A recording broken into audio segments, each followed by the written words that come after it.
আসসালামু আলাইকুম। আমার দেশ মিড ডে নিউজে আপনাদের সবাইকে স্বাগতম। সাথে আছি আমি আলিফ চৌধুরী। শুরুতেই থাকছে শিরোনাম। বিক্ষোভে উত্তাল ভারত, দিল্লি অভিমুখে শত শত কৃষক। ব্রিটেনের সামরিক ঘাঁটি ব্যবহার করতে অ্যান্ডি বার্নহামকে চাপ দিচ্ছে যুক্তরাষ্ট্র। পলায়নকালে ইমিগ্রেশন আইন ভঙ্গের দায়ে হাসিনার বিরুদ্ধে মামলা হবে বললেন প্রধানমন্ত্রীর তথ্য উপদেষ্টা ডাক্তার জাহিদুর রহমান। মুজাফফরের বিচার হবে আন্তর্জাতিক অপরাধ ট্রাইব্যুনালে। বিশ্বকাপ ফাইনালে হাতাহাতির ঘটনায় তদন্তে নামছে ফিফা। দর্শক, শুনছিলেন শিরোনাম, এবার বিস্তারিত। প্রস্তাবিত ভারত মার্কিন বাণিজ্য চুক্তির বিরুদ্ধে মহাসমাবেশে অংশ নিতে দিল্লি অভিমুখে যাত্রা করেছেন ভারতের শত শত কৃষক। পাঞ্জাব থেকে যাত্রা করা এসব কৃষককে হরিয়ানায় প্রবেশের পথে শম্ভু সীমান্তে আটকে দিয়েছে পুলিশ। মঙ্গলবার ভারতীয় সংবাদ মাধ্যম এনডিটিভির এক প্রতিবেদনে এর তথ্য জানানো হয়েছে। প্রতিবেদনে বলা হয়েছে, পাঞ্জাব হরিয়ানা সীমান্তে ব্যারিকেড দেওয়ার এই ঘটনা 2024 সালের ফেব্রুয়ারির দিল্লি চলো 2 আন্দোলনের কথা স্মরণ করিয়ে দিচ্ছে। সে সময় কৃষকদের রাজধানীতে প্রবেশ ঠেকাতে কংক্রিটের ব্লক, লোহার পেরেক এবং কয়েক স্তরের ব্যারিকেড দিয়ে সীমান্তটিকে দুর্গে পরিণত করা হয়েছিল। এনডিটিভি জানিয়েছে, যাতায়াতের সুযোগ না পেয়ে কৃষকেরা শম্ভু সীমান্তে সমাবেশ করেন। এ সময় তারা দিল্লিতে সমাবেশ করায় গণতান্ত্রিক অধিকার দমনের জন্য হরিয়ানা ও পাঞ্জাব উভয় সরকারকে অভিযুক্ত করেন। বিকেইউ শহীদ ভগৎ সিংয়ের নেতা তেজবীর সিং অভিযোগ করেন, হরিয়ানা পুলিশ পাঞ্জাবের ভূখণ্ডের ভেতরে ব্যারিকেড তৈরি করেছে। পাঞ্জাব সরকার এই পদক্ষেপ প্রতিহত না করে নীরব দর্শকের ভূমিকা পালন করেছে। প্রতিবেদনে বলা হয়েছে, পাঞ্জাবের কনভয়গুলো থামিয়ে দেওয়া হলেও আম্বালা, কুরুক্ষেত্র ও পার্শ্ববর্তী জেলাসহ হরিয়ানার কৃষকেরা দিল্লির উদ্দেশ্যে যাত্রা অব্যাহত রাখেন। দেশ বাঁচাও মোর্চার ব্যানারে আয়োজিত মহাসমাবেশে কেন্দ্রের কাছে প্রস্তাবিত ভারত মার্কিন বাণিজ্য চুক্তি বাতিলের দাবি জানাতে পাঞ্জাব, হরিয়ানা ও হিমাচল প্রদেশের কৃষক সংগঠনগুলো একত্রিত হয়েছে। কিষাণ মজদুর সংগ্রাম কমিটি নেতা সারওয়ান সিং পান্ধের বলেন, শম্ভু সীমান্তে থামার আগে কেএমএসসি, কিষাণ মজদুর মোর্চা, আজাদ কিষাণ মোর্চা এবং বিকেইউ একতা সংগ্রামের বছরগুলো রাজধানী অভিমুখে রওনা দেয়। পান্ধের বলেন, প্রস্তাবিত চুক্তিটি একটি প্রচলিত বাণিজ্যিক চুক্তির চেয়েও অনেক বেশি। এটি কৃষি, দুগ্ধ, শিল্প, ডিজিটাল বাণিজ্য, ই কমার্স, বিনিয়োগ, সরকারি ক্রয়, মেধাস্বত্ব অধিকার এবং সেবা খাতের মতো বিষয়ে আলোচনার পথ খুলে দিতে পারে।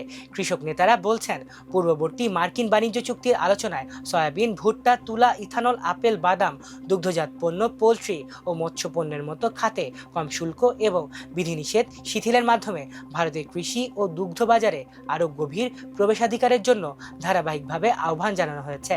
তারা বলছেন, ভর্তুকিপ্রাপ্ত মার্কিন কৃষি ও দুগ্ধজাত পণ্যের জন্য ভারতের বাজার উন্মুক্ত করে দিলে লাখ লাখ ক্ষুদ্র ও প্রান্তিক ভারতীয় কৃষক প্রতিযোগিতায় টিকতে পারবেন না। তারা আলোচনাকে ঘিরে স্বচ্ছতার অভাব নিয়েও উদ্বেগ প্রকাশ করেছেন এবং অভিযোগ করেছেন, প্রস্তাবিত চুক্তির গুরুত্বপূর্ণ বিবরণ জনসমক্ষে প্রকাশ করা হয়নি। সংগঠনগুলো বলছে, ভারতের শুধু দুগ্ধ খাতই প্রায় 8 কোটি গ্রামীণ পরিবারের জীবিকার উৎস। এই খাতে যে কোনো বিরূপ প্রভাব সমগ্র গ্রামীণ অর্থনীতিতে ছড়িয়ে পড়বে। এতে দুগ্ধ উৎপাদনকারী, ক্ষুদ্র ব্যবসায়ী, কৃষিভিত্তিক শিল্প, খাদ্য প্রক্রিয়াজাতকারী এবং ক্ষুদ্র উদ্যোক্তারা ক্ষতিগ্রস্ত হবেন।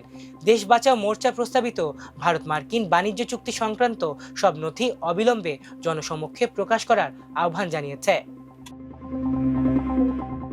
ইরানের বিরুদ্ধে চলমান যুদ্ধে যুক্তরাজ্যের কৌশলগত সামরিক ঘাঁটিগুলো ব্যবহারের সুযোগ চায় যুক্তরাষ্ট্র। এই মর্মে ব্রিটেনের ওপর নতুন সরকারের উপর ডোনাল্ড ট্রাম্পের প্রশাসন চাপ সৃষ্টি করছে বলে জানিয়েছে ব্রিটিশ সংবাদ মাধ্যম দ্য টেলিগ্রাফ। প্রতিবেদনে বলা হয়, ব্রিটিশ বিমান বাহিনীর RAF ফেয়ারবোর্ড এবং ভারত মহাসাগরের ডিয়েগো গার্সিয়া সামরিক ঘাঁটি ব্যবহারের অনুমতি অব্যাহত রাখতে যুক্তরাজ্যের নতুন প্রধানমন্ত্রী অ্যান্ডি বার্নহামকে অনুরোধ জানিয়েছেন মার্কিন প্রেসিডেন্ট ডোনাল্ড ট্রাম্প। গত সোমবার অ্যান্ডি বার্নহাম যুক্তরাজ্যের প্রধানমন্ত্রী হিসেবে দায়িত্ব নেওয়ার পরপরই তার সঙ্গে ফোন আলাপে ট্রাম্প বিষয়টি তোলেন। এর আগে যুক্তরাজ্যের স্টারমারের সরকার শুরুতে ডিয়েগো গার্সিয়া ঘাঁটি থেকে মার্কিন B-2 বোমারু বিমান পরিচালনার অনুমতি দেয়নি। তবে পরবর্তী সময়ে অবস্থান বদলে কেবল প্রতিরক্ষামূলক পদক্ষেপ এবং ইরানের সামরিক সক্ষমতা খর্ব করার লক্ষ্যে মার্কিন বাহিনীকে ওই ঘাঁটি ব্যবহারের সুযোগ দিয়েছিল লন্ডন। প্রধানমন্ত্রীর উপদেষ্টা ডাক্তার জাহিদুর রহমান বলেছেন, পলায়নকালে কাস্টমস ও ইমিগ্রেশন আইন ভঙ্গের দায়ে হাসিনার বিরুদ্ধে মামলা হবে। মঙ্গলবার দুপুরে রাজধানীর সচিবালয় তথ্য অধিদপ্তরে আয়োজিত সংবাদ সম্মেলনে তিনি একথা বলেন। এ সময় সরকারের প্রধান তথ্য কর্মকর্তা সৈয়দ আবদাল আহমেদ উপস্থিত ছিলেন। তিনি বলেন, ভুল তথ্য, অপতথ্য ও ফেক ভিডিও ছড়িয়ে দেশের বহু নিরপরাধ ও সম্মানিত মানুষকে হেয় করা হচ্ছে। এটি রোধ করতে সরকার বদ্ধপরিকর। এজন্য সরকার একটি আইনজীবী ও বিশেষজ্ঞ প্যানেল গঠনের উদ্যোগ নিয়েছে। উপদেষ্টা বলেন, সামাজিক যোগাযোগ মাধ্যমে ডিজিটাল প্ল্যাটফর্ম ব্যবহার করে সাইবার বুলিং করা হচ্ছে। সরকারের দায়িত্ব রয়েছে জনগণকে সুরক্ষা দেয়া। সরকার এক্ষেত্রে আইনের যথাযথ প্রয়োগ করবে। প্রয়াত রাষ্ট্রপতি জিয়াউর রহমান হত্যা মামলার অন্যতম পলাতক আসামি অবসরপ্রাপ্ত মেজর মোজাফফর হোসেনের বিচার হবে আন্তর্জাতিক অপরাধ ট্রাইব্যুনালে। এজন্য আন্তর্জাতিক অপরাধ ট্রাইব্যুনালে হাজিরের আবেদন করেছে প্রসিকিউশন। মঙ্গলবার দুপুরে বিষয়টি নিশ্চিত করেন chief prosecutor Mohammad Aminul Islam. Chief prosecutor বলেন, আমরা তদন্তে আরেক গ্রেফতার আসামি লেফটেন্যান্ট জেনারেল অবসরপ্রাপ্ত মাসুদ উদ্দিন চৌধুরীর সঙ্গে বিভিন্ন সময় মোজাফফর হোসেনের যোগাযোগের তথ্য পেয়েছি। এর ভিত্তিতেই তাকে ট্রাইব্যুনালে হাজির করার আবেদন করা হয়েছে। এদিকে মুজাফফরের বিচার সেনা আইনে জেনারেল কোর্ট মার্শালের মাধ্যমে নিশ্চিত করা হবে বলে জানিয়েছেন স্বরাষ্ট্রমন্ত্রী সালাউদ্দিন আহমেদ। সোমবার রাজধানীর পিলখানায় শহীদ ক্যাপ্টেন আশরাফ হলে আয়োজিত এক সংবাদ সম্মেলনে তিনি এ কথা জানান। সালাউদ্দিন আহমেদ বলেন, মেজর অবসরপ্রাপ্ত মুজাফফরের সহযোগীদের বিচারও সামরিক আদালতে হয়েছে। তিনি দীর্ঘদিন ভিন্ন পরিচয়ে পার্শ্ববর্তী একটি দেশে পলাতক ছিলেন। গোয়েন্দা তথ্যের ভিত্তিতে তাকে গ্রেফতার করে সেনা আইনে বিচার করার জন্য সেনাবাহিনীর কাছে হস্তান্তর করা হয়েছে।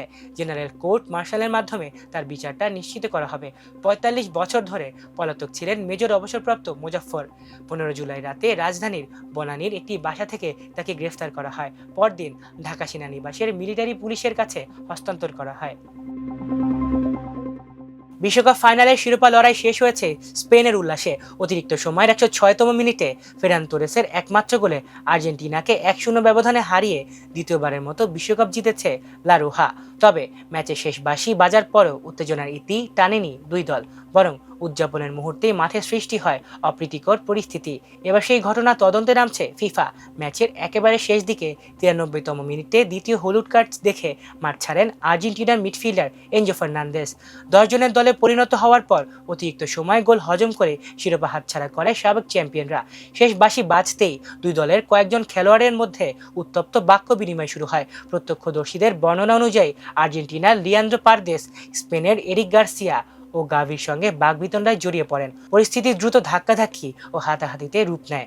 পরে দুই দলের ফুটবলার, কোচিং স্টাফ এবং কর্মকর্তারা এগিয়ে এসে পরিস্থিতি নিয়ন্ত্রণে আনেন। এ সময় আর্জেন্টিনা কোচ লিওনেল স্কালোনিকেও নিজের খেলোয়াড়দের শান্ত করতে দেখা যায়। ঘটনার পর বিশ্ব ফুটবলের নিয়ন্ত্রক সংস্থা ফিফা বিষয়টিকে গুরুত্বের সঙ্গে দেখছে। সংস্থাটি আনুষ্ঠানিকভাবে একজন শৃঙ্খলা ও নৈতিক বিষয়ক প্রসিকিউটর নিয়োগ করেছে, যিনি পুরো ঘটনার তদন্ত করবেন। তদন্তে মূলত খতিয়ে দেখা হবে সংঘর্ষের সূচনা কিভাবে হয়েছিল, কারা এতে জড়িত ছিলেন এবং কার বিরুদ্ধে শৃঙ্খলা ভঙ্গের অভিযোগ প্রযোজ্য হতে পারে। তবে তদন্ত শেষ হতে কত সময় লাগবে বা সম্ভাব্য শাস্তি কি হতে পারে সে বিষয়ে এখনো কোনো আনুষ্ঠানিক তথ্য জানায়নি ফিফা। দর্শক, এই ছিল আমার দেশ মিড ডে নিউজে। এতক্ষণ সাথে থাকার জন্য ধন্যবাদ। আল্লাহ হাফেজ।